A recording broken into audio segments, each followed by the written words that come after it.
Wow, this is incredible. Driving in to Chester City, you can just see the smokestacks everywhere. You're going to feel it in your throat, in your eyes, and in your nasal passages immediately. Immediately. And live with this stuff every single day is not good. Burning recyclables, burning garbage is not a sustainable answer for communities.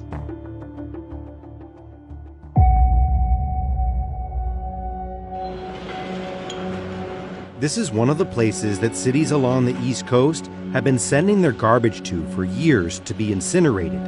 But now they're burning recyclables too. In January 2018, China banned most of the recycling coming from the US.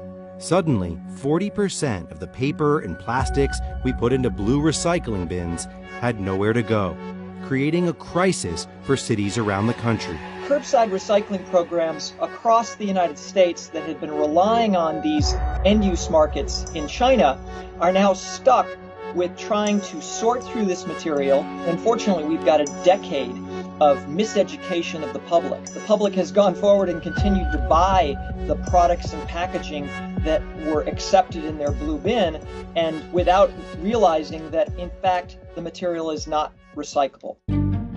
Cities have to decide whether to continue to ask the public to put stuff in blue recycling bins in the hope that new recycling markets will emerge, or to admit the truth, that there simply is no viable market for some plastics and paper, and send those items to a landfill or an incinerator. Philadelphia Streets Director Scott McGrath made the decision last fall to start sending half of the city's recyclables to the Covanta incinerator, a waste processing facility in Chester City, after the price of recycling tripled. The city, quite honestly, couldn't afford to spend $170 a ton for its recycling. This was just a temporary arrangement, so we were able to get a price that was a lot more economical. How many tons of waste and recycling are we talking about here? There's probably about 7,000 tons on the floor right now. So we traveled to see the Covanta incinerator, 20 miles outside of Philadelphia in Chester City, a predominantly black community along the banks of the Delaware River, whose residents have already been dealing with air quality issues for decades. Why does 33,000 people have to carry the weight of millions? Why should I be trash manager, waste manager for millions of other people? No, we don't have to be. Zulie Mayfield is a community activist who's been fighting for cleaner air in Chester City for decades. At one time, it was a real vibrant community. Summer, springtime, kids playing on the porch. That doesn't happen anymore. It does not happen. Over the years, several companies have moved in, polluting the air, including a paper mill, a water treatment plant, as well as the Covanta incinerator.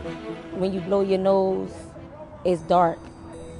Like you've been in a house fire or something. It's just smoky, dark. Zuline introduced us to families who worry every day about the air they breathe in Chester, like Darlene Johnson, whose 3 children are all affected. How has this area affected your health? Well, throughout the years now, I was diagnosed with bronchitis. All 3 of my kids have asthma. All 3 of them? All 3 of them has asthma. You know, different levels, but it's still there. You feel sick? I've always got a cough, he's always got a cough, but my daughter's trying to convince me she's asthmatic. Christy Caponelli moved her family to Chester last year and says they're all feeling the health effects of living in a county the American Lung Association gives an F rating to when it comes to air quality. I moved from Garnet Valley to this general location. The air quality affected my breathing almost immediately. If you look at Pennsylvania as a whole, the asthma rate for children is about 8%.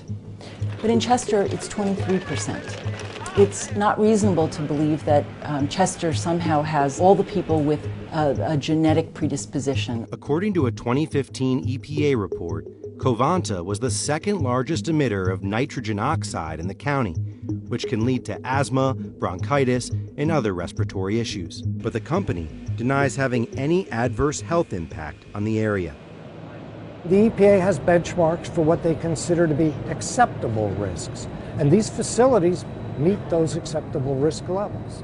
We went inside Covanta to learn more about their operation. Paul Gilman, head of sustainability, gave us a tour. Do you know what's in that steam? Yes, and there are monitors at the top, so-called opacity monitors, to look to see if there are particulates there. So there is particulate matter in the air that's coming out from that. It's certain levels. I can't say there is zero, but there is almost none. What I'm most concerned about is the smallest of particles, the PM 2.5, because those are the ones that can easily get into the lungs and can get very deep into the lungs and can be readily absorbed in the body. So if they're coated with carcinogens and with heavy metals, those can easily get in, and those would certainly have health effects. It is difficult to correlate their health conditions with any single pollutant. It is my belief that it's really the combination of pollutants from a variety of sources. There is evidence that some of these toxins at levels from different sources can have an adverse effect on your health. There have been literally hundreds of studies done of monitoring populations around these kinds of facilities. What the studies are concluding is they're not seeing effects from facilities like this on people's health, either in things like measuring pollutants in their bodies or looking at the health effects that might come from it, disease and the like.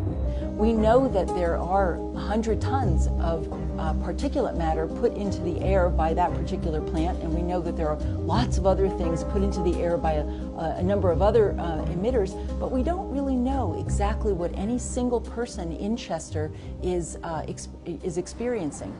This is Mother Morris. Mother Morris has lived in Chester for decades. She's one of many people here who say their asthma has only gotten worse. Breathing all the time, the dirt and the smoke. You don't see this anywhere.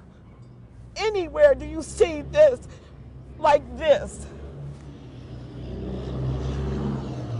And it hurts my heart to know that Mother Morris, who's worked all her life to have a decent place, can't live in peace because of the trucks, the dirt. She doesn't know the science. She don't care about the science. Philadelphia says it plans to stop burning recyclables once they're able to find an alternative. Do you understand why people are upset that, that you're sending plastics and recyclables to be burned? Oh yes, we are sensitive to why people consider that as an issue. Was it a mistake? Was the decision a mistake? Oh, what we're doing, no, we don't think it's a mistake. The recycling crisis we're in starts long before it ends up at a landfill or an incinerator. The fact is, Americans throw away 35 million tons of plastic every year. And even before China changed its policy, only 9% of what we put into the blue bin was actually recycled. The other 91% was burned or sent to a landfill. From there, it can end up in the ocean. Rather than spending money in these kind of short-term Band-Aid solutions of burning the leftovers, we've got to work to reduce those leftovers and recycle what we can. Around the world, there are initiatives to tackle the growing plastic crisis, such as 170 UN member countries pledging to significantly reduce plastic use by 2030. But these efforts could be too little, too late for the people of Chester City and other low-income communities across the country that have become dumping grounds for our waste. What they do here affects everybody. Like I told you, millions of people create this issue. How dare people try to put Chester residents on the defense and try to defend our position. Our position is and always been, we have the right to live in peace and safety. That is it.